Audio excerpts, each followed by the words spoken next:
Այո, պետք է նստեն, եւ այն պետությունը, որը սա չի անի, չի կարա չանի, որովհետեւ սա արդեն իմ ասածը չի, սա Հայաստանի Հանրապետության ժողովրդի ասածն է, դեք փորձի մեկը չանի։ Նման բովանդակությամբ ելույթներն արդեն սովորական են դարձել մեր համաքաղաքացիների համար։ Դրանք հնչում են գրեթե ամենօրյա ռեժիմով, տարբեր ամբիոններից։ Սովորաբար նման խոսույթով են իշխանության ներկայացուցիչներն արտահայտում իրենց վերաբերմունքը այս կամ այն ընդդիմադիր գործչի նկատմամբ իրականացվող քրեական հետապնդման կամ դատական process-ի վերաբերյալ։ Նրանց ում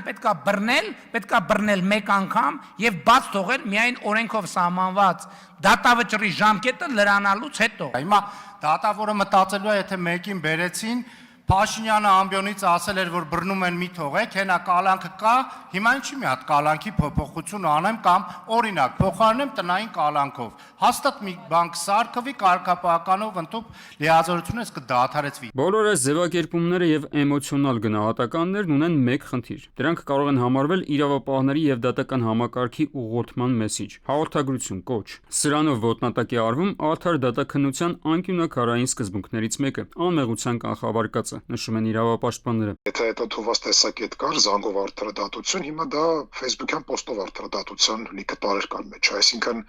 ինչ որ քաղաքական հնչողության գործերով երբ որ գնում է հետապնդման ժամանակ ընթացքում մինչև այդ կամ դատական որոշման ժամանակ մենք տեսնում ենք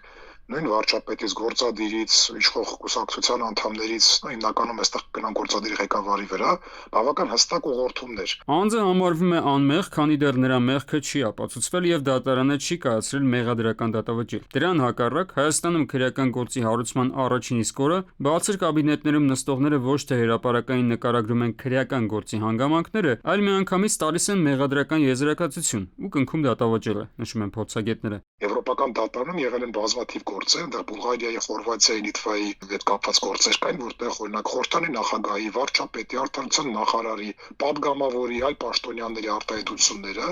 որոնք ամբողջական կանխավարկածը խախտել են եւ բնականաբար ունեցել են աստեցություն, Եվրոպական դատարանը այդտեղ արձանագրել է 6-րդ հոդվածի, 4-2 մասի խախտում անմեղության կանխավարկածի։ Իրականում անմեղության կանխավարկածի տոտալ ոտնահարման հետ կապված կա մի խնդիր, որը հասարակության լայն շերտերը դեռ չեն ընկալում, նշում են մասնագետները։ Եթե այդ սկզբունքը խախտվում է մի գործում, խախտվելու է նաև մյուսներում։ Ըստ այդմ, եթե կա դատավորներին եւ նախաքննական մարմիններին ուղղորդելու փորձ, այն կարող է կիրառվել միշտ բոլոր գործերով։ Եթե վարույթը իրականացնող, քրեական հետապնդում իրականացնող Հայաստանի մարմինները ուզում են գործել այս տրամաբանության մեջ, որտեղ ստորև եթե հնչեղ գործերում անգամ անմեղության կանխավարկածը պահպանելու կարիք չկար, դա չպահպանելու իրենց ոչ մի